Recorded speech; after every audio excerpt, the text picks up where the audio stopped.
Most research proposals do not fail because the topic is bad. They fail because the structure is messy, the literature is weak, the citations are random, and the methodology is sitting there like, please do not ask me to explain myself. So in this video, I'll show you how to use CitedEvidence Proposal and Literature Studio to create or expand a research document step by step. I'll show how to start a new studio, choose between proposal writing, literature review, and article writing. Use the research agent, bring in an existing paper, choose citation sources, generate sections, format the document, and export or open it in the editor. First, open CitedEvidence and log into your account. Once you are inside the dashboard, look at the left sidebar. You will see different tools like Home, My Library, AI Everything Writer, Proposal and Literature Studio, Systematic Review, Manuscript Reviewer, Thesis to Manuscript, PhD Corner, Articles and Journals Search, Data Collection Tools, Research Notes, and more. For this tutorial, I'm going to click Proposal and Literature Studio. Now we are inside the document home of the Proposal and Literature Studio. This is where you can create, search, and reopen proposal workspaces. At the top, CitedEvidence shows three main options. The first one is create research proposals in minutes with AI. This is useful when you want to plan sections, citations, methods, and final proposal documents faster. The second one is create literature review with citations using AI.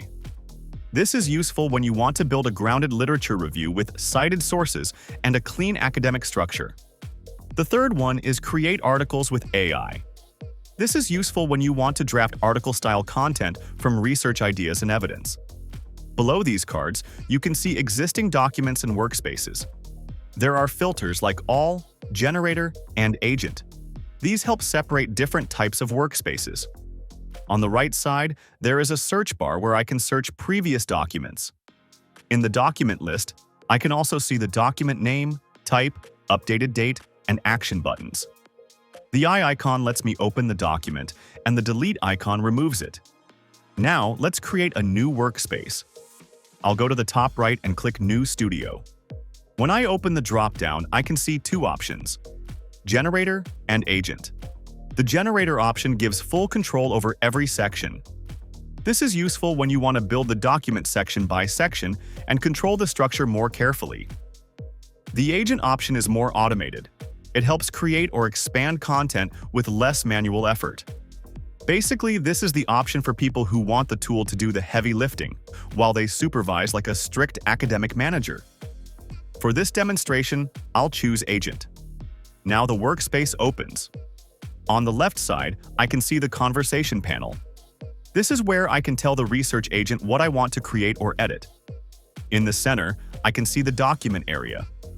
Right now it says Full Document, but there are no sections yet. That means the document is empty and ready to be built. On the left, CitedEvidence also gives quick starting prompts. For example, write a research proposal on, I have an existing proposal I want to expand. Help me plan the methodology section. These prompts are useful because they guide the agent based on what stage I am at. For this example, I'm going to use the option, I have an existing proposal I want to expand. At the bottom of the chat box, there are important modes: Plan, Agent, Web, Library, and Hybrid. Let me explain these quickly. Plan is useful when I want the tool to help organize the structure before writing. Agent is used when I want CitedEvidence to actively create or improve the document. Web means the tool can search online sources. Library means it can use my own uploaded files or Zotero library. Hybrid means it can use both online sources and my library sources together.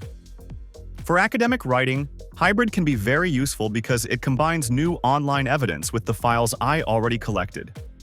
And honestly, if you already downloaded papers and never used them, that is not research organization.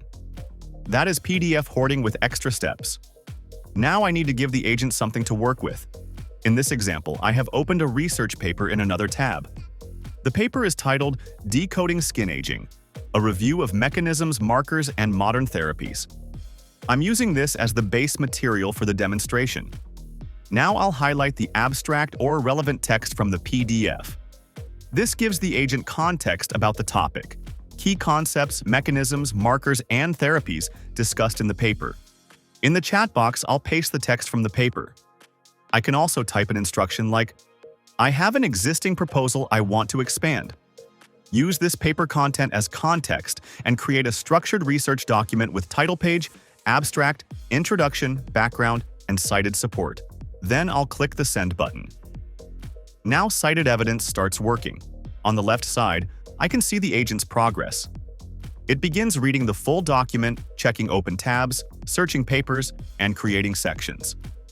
This is very useful because the tool is not just writing random paragraphs. It is looking at the topic, reading the available material, searching related evidence, and building the document in sections. Here, I can see it searching for terms related to skin aging, mechanisms, biomarkers, therapies, intrinsic aging, extrinsic aging, oxidative stress, and MMPs. Then it starts creating tabs, such as title page, abstract, introduction, and background. On the main document area, I can see the title page being created first. The document title appears as Decoding Skin Aging, a review of mechanisms, markers, and modern therapies. Below the title, the authors are also added. At the top of the document area, I can see the document settings. There is an option for font, currently showing fonts like Times New Roman, Arial, Calibri, Garamond, Georgia, Palatino, Cambria, and more. For academic documents, I can keep Times New Roman if the university or journal requires a traditional format. If I want a cleaner modern look, I can choose another font, but for research proposals, Times New Roman is usually the safe, boring choice. Boring, but accepted. Academia loves that. Now let's look at the citation style. At the top right, I can see the citation style set to APA7. If I click it, I can search and choose different styles like APA7, APA6, MLA9, Chicago author date, Harvard, and others. This is important because research documents usually need a specific citation format. Instead of manually changing every citation later, I can select the required style here. For this example, I'll keep APA7. Now the agent continues writing. As the document builds, I can see more sections appearing at the top, including abstract, introduction, and background. The document now shows the word count, number of sections, estimated pages, and references. This helps track how much content has been created. In the abstract section, CitedEvidence writes a research-style summary of the topic. It discusses skin aging as a biological process shaped by intrinsic aging and extrinsic environmental exposure. It also includes citations inside the text. This is important because the content is not just descriptive, it is supported with references. Then it moves into the introduction section. The introduction begins with background and clinical relevance. This is where the tool explains why the topic matters, what the problem is, and why the research area is important. Below that, it can continue generating sections like mechanisms, biomarkers, therapies, research gap, methodology, objectives, or literature review depending on the instruction I give. If I want more sections, I can type another prompt in the agent box, such as add a research gap section, or create a methodology section for a review-based proposal, or expand the background with more recent citations. This makes the workflow flexible. I can start with a basic document and keep expanding it section by section. Top, there is also an export button. Once the document is complete, I can export it for further use. There is also an Open in Editor button. This lets me move the generated document into the editor, where I can polish the text, format it more carefully, revise paragraphs, and prepare it for submission. And that is how you use CitedEvidence Proposal and Literature Studio.